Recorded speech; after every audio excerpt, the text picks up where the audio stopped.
Terus ada Trimurti, Brahma, Wisnu, Siwa, pencipta, pelebur, pemelihara. Jadi saya lebih bingung juga, kok ada banyak Tuhan gitu loh Bapak Ibu.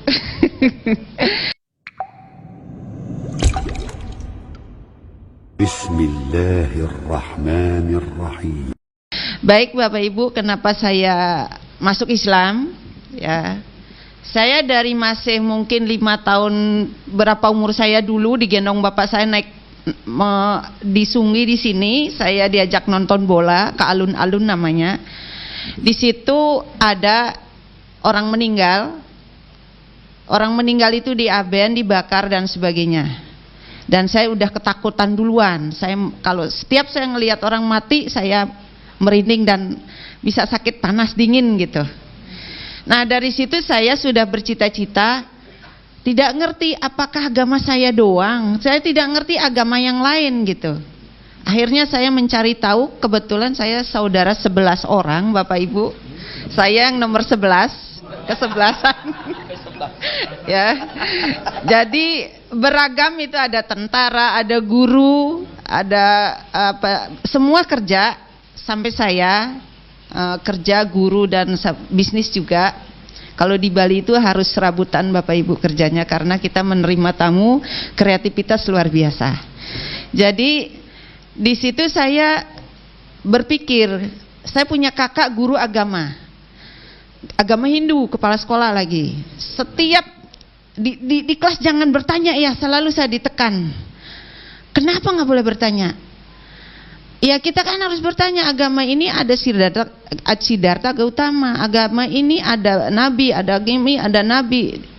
Itu kan pelajaran agama, boleh dong nanya. Di rumah saya tanya, macam-macam pertanyaannya, pasti nggak pernah dijawab pertanyaan saya.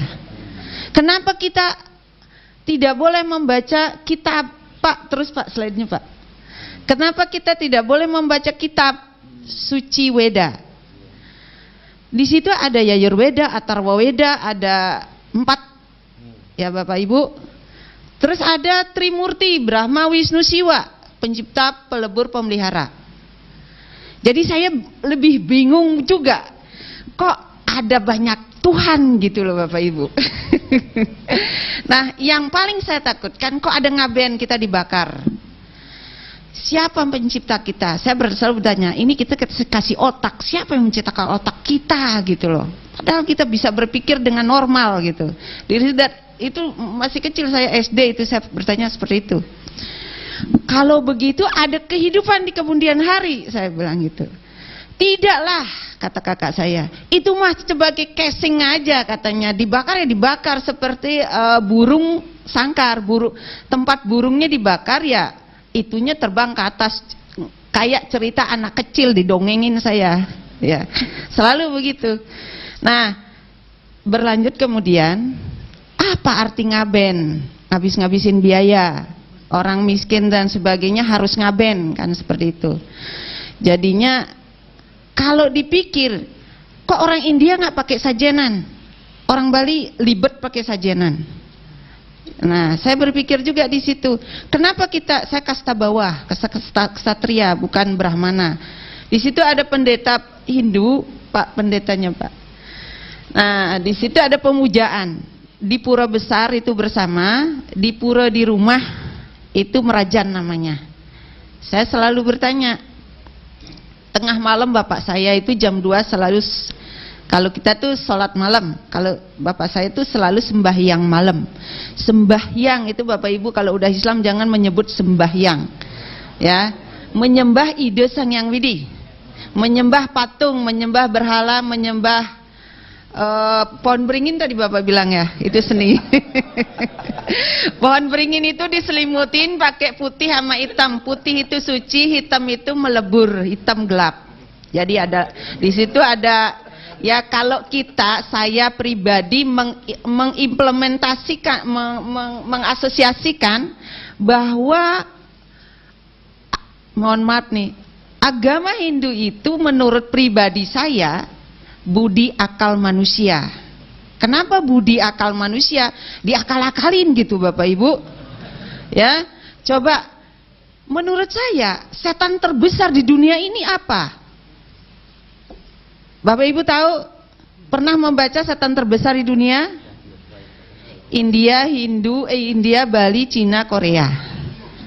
Ya. Kenapa banyak? Pertama, tidak ada ajan.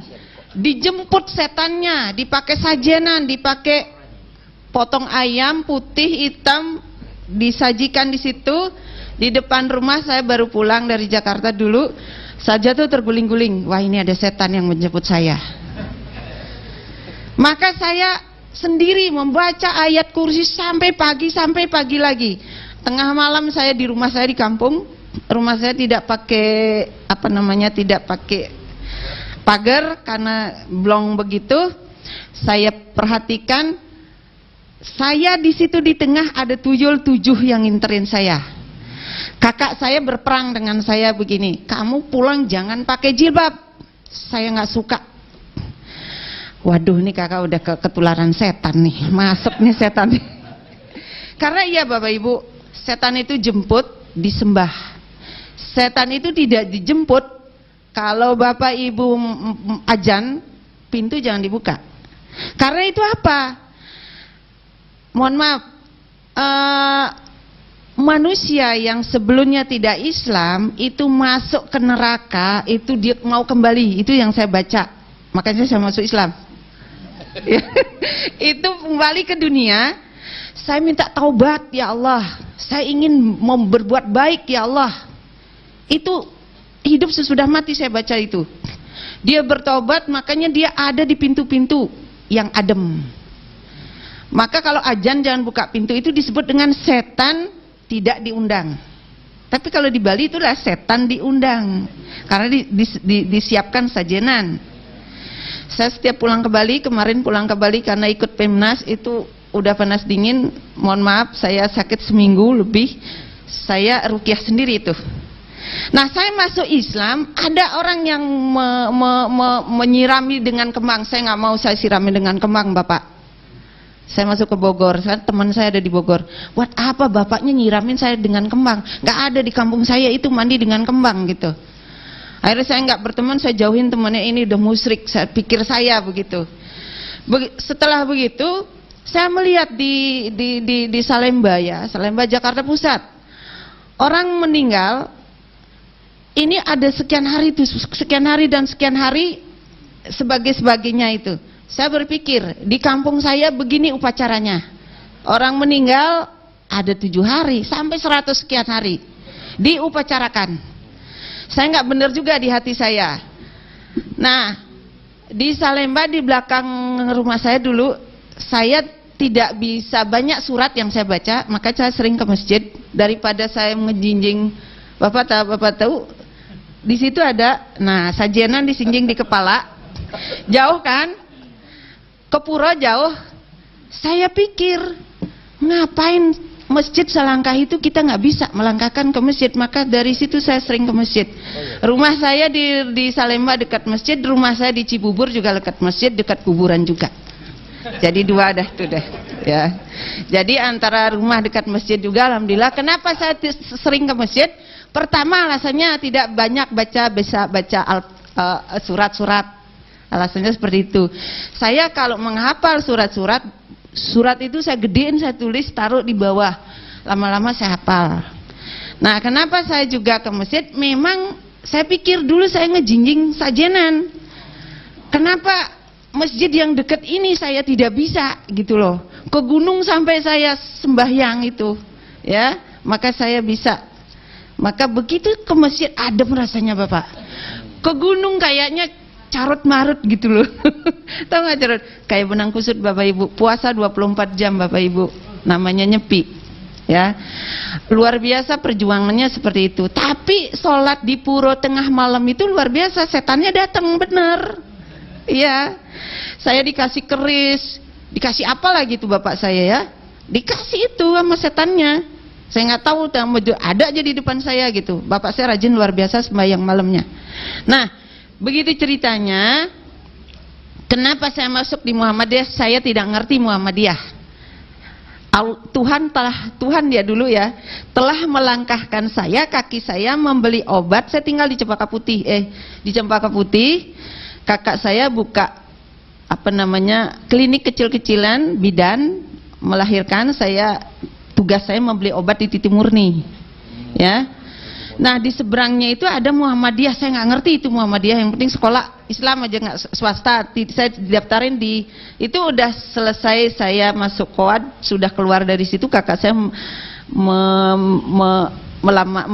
mendaftarkan di UNJ, tapi saya sendiri daftar di Muhammadiyah. Saya nggak ngerti Muhammadiyah, tapi saya ke situ bengongnya gini, azan. Orang di sini sembahyang, sholatnya berwudu bersih banget gitu. Kok saya jinjing gitu kemana-mana gitu. Saya mikir di situ, bagaimana orang nanti setelah mati gitu, Pak, yang tadi bakar mayat Pak, ya, ngaben Pak. Nah sebelumnya, nah itu, nah saya pikir begini, saya orang Hindu masih itu, ya, kalau saya terus seperti ini ngambang hidup saya. Saya masuk aja deh Muhammadiyah ini, murah lagi. Waktu murah murah banget bener. Sudah kuliah saya masih diterima aja. Apa yang saya ambil? Sejarah D3, ya. Orang berlomba-lomba nyari dunia. Kenapa nggak ekonomi? Keluarga saya banyak ekonomi memang. Ya apa itu sejarah? Belajar masa lalu.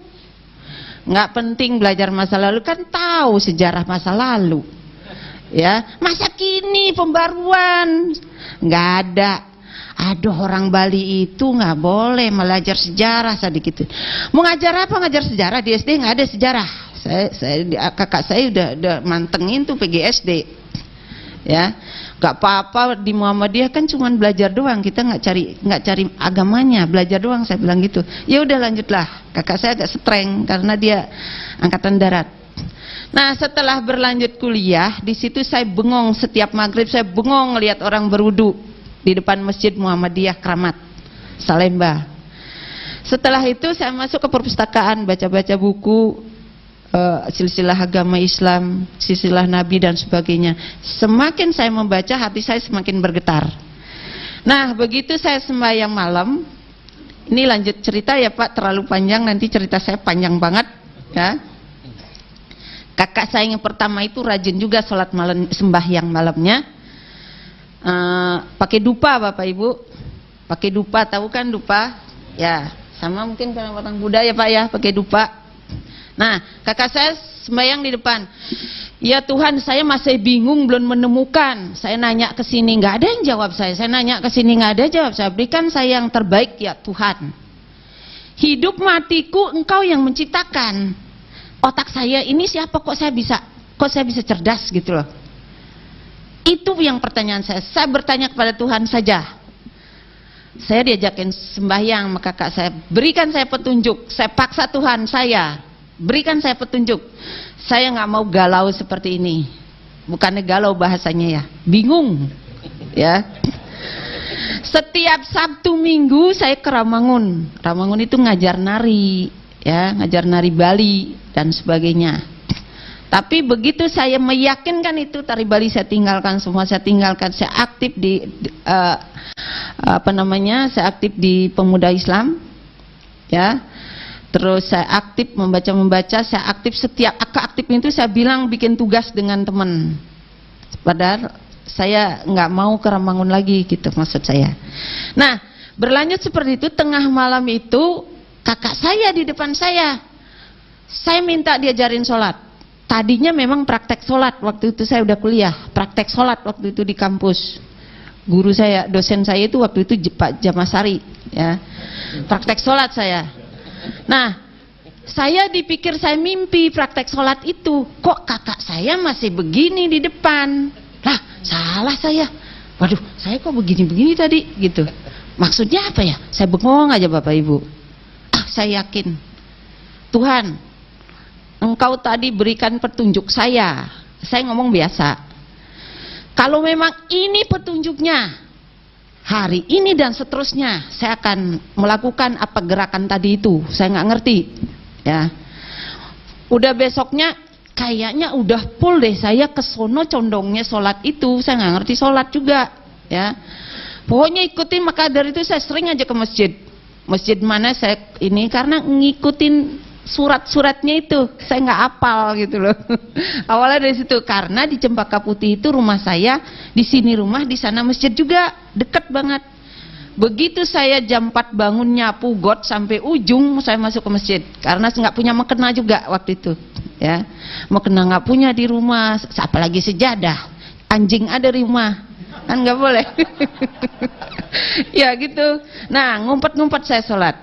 Saya mikir, gimana sholat duhur dan asar ini di rumah, bingung saya.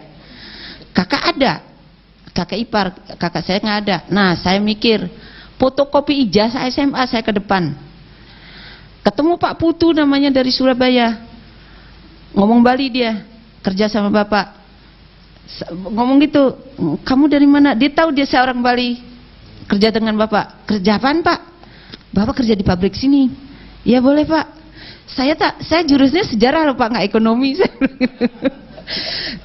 nggak masa kini jurusan saya nggak tahu apa-apa. Ya udah nanti belajar. Itu perjalanan Allah. Karena sumpah saya kepada Allah gini, ya Tuhan, saya ini sudah bercebur basah, mohon petunjukmu. Kun payakun, saya bilang gitu. Kun payakun itu dari mana dapatnya, saya nguping gitu Pak. Nggak ngerti kun payakun itu apa ya.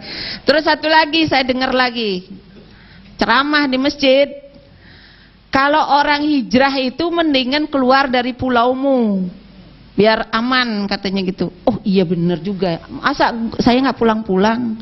Saya pikir begitu. Saya masih ada orang tua waktu itu, saya pulang setahun sekali. Yang singkat kata, yang saya takutkan reinkarnasi Pak. Yang saya takutkan, Hindu itu adalah reinkarnasinya, bukan manusianya. Yang saya takutkan, reinkarnasi itu hidup setelah mati. Jadi roh kakek saya katanya numitis ke badan saya. Bagaimana mengeluarkan itu? Saya ruqyah sendiri ya. Jadi mengeluarkan itu luar biasa. Keluarnya itu di Arab Pak. Saya haji tahun 2010, umrah udah 2 kali, yang kedua kalinya keluar. Mohon maafnya keluarnya hitam. Begitu saya puterin air jam-jamnya 7 kali, ini saya membuang roh-roh jahat saya yang waktu saya masih Hindu. Saya buang, saya ke kamar mandi, hitam itu keluar, kayaknya badan saya itu ringan banget. Luar biasa ringannya. Apa Pak pengaruhnya? Emosionalnya tinggi Pak.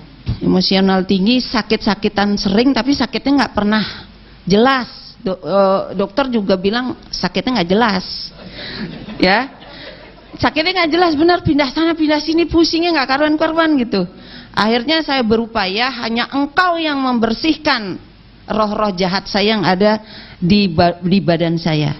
Nah, itu yang saya perangi, bukan manusia Pak, bukan manusia. Maka kalau ada orang Hindu masuk Islam, di keluarga saya masuk Islam 5 ya Pak. Ponakan saya, kakak saya, yang masih hidup saya saja sendiri.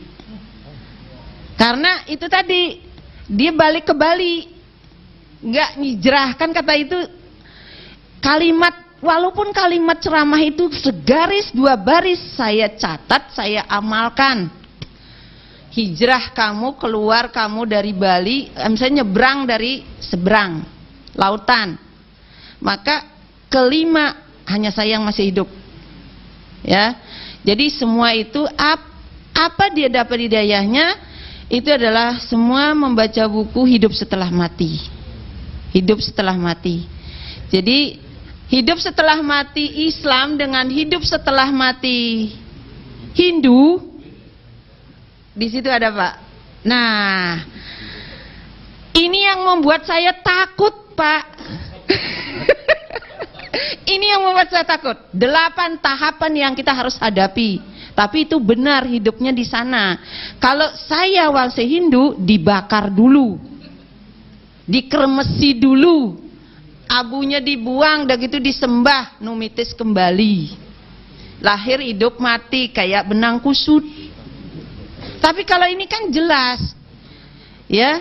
Jadi Allah masih luar biasa ampunannya. Kita tuh salah, ada ampunan. Ya, Al-Baqarah ayat 286 kalau nggak salah. Ya, saya masih ingat. Ya, jadi ya Allah, kalau kita salah Allah masih mengampuni. Tapi kalau saya puasa 24 jam, nggak ada apa-apanya itu Pak. Ya, nah itu. Jadi beda doa saya waktu Hindu dengan waktu Islam. Islam itu sejuknya luar biasa. Begitu diniatkan saja, Allah langsung ada. Gitu loh. Maksudnya bukan langsung Allahnya ada, tapi kenyataannya gitu. Ya, mohon maaf saya hijrah itu dari rok pendek, tidak berjilbab. Alhamdulillah sekarang Allah sudah ngasih semuanya. Kun payakun. Ya. Alhamdulillah itu ceritanya. Pencerahan di UHAMKA itu luar biasa di Muhammadiyah bagi saya. Itu tadi beberapa kesamaan upacara-upacara masih Hindu terbesar di Jawa lari ke Bali. Di implementasinya Islam, tapi di upacaranya masih yang saya perhatikan. Ya, jadi ada orang bunting 7 bulan. Kenapa enggak ibunya menumbuhkan SDM yang unggul? Itu diupacarain. Salah itu. Ya. Terus berikutnya meninggal, ya. Bingung. Bingungnya Yasinnya itu enggak pernah putus-putus. Tadi pagi saya mengantar orang meninggal sebelah rumah saya. Ayo baca Yasin. Membaca itu selagi hidup, bukan sekarang. Iya enggak Bapak Ibu? Benar enggak omongan saya? Takut salah saya. Ya. Terus ya, saya udah dikasih waktu 3 menit. Ya. Sebenarnya masih banyak ini saya omongin. Nah, baik Bapak Ibu, pencerahan di Muhammadiyah saya berterima kasih banyak kepada Bapak yang paling atas sekali sampai yang jajarannya yang di lingkungan Muhammadiyah itu kekeluargaannya luar biasa. Ya, saya berterima kasih dapat diterima sampai sekarang. Saya jadi dosen tetap dan saya diamanahkan sebagai ketua pusat kewirausahaan ya di UHAMKA. Alhamdulillah Bapak Ibu, saya promosi dikit boleh ya. Buku saya di Gramedia sudah ada, kewirausahaan untuk perguruan tinggi, dan buku yang baru terbit yang akan itu saya mengenalkan buku di SD. Di SD itu belum ada kewirausahaan. Alhamdulillah mungkin minggu depan saya dipanggil ujian tertutup S3-nya di UNJ. Alhamdulillah. Terima kasih Bapak Ibu semuanya yang sudah mendengarkan. Jangan dilihat siapa yang ngomongnya, tapi alhamdulillah isinya. Saya berterima kasih sekali. Saya dapat belajar di Muhammadiyah ini mulai dari pencerahan itu luar biasa, dari berwudu bersih. Dulu saya hitam loh Bapak Ibu, gelap. Saya bingung juga kok bersih kulit saya gitu loh. Ya, saya nggak ngerti. Ya orang bilang kok bule ya. Ya sampai cucu saya juga bule gitu loh. Saya udah punya cucu 1. Ya. Nah itu kalau Bapak Ibu memang ingin sesuatu, saya berangkat haji itu tidak punya uang loh Bapak Ibu. Jangan mikir berangkat haji itu harus mampu uang. Saya nggak punya uang, nggak punya rumah. Ya, itu rumah dulu rumah mertua saya di Salemba.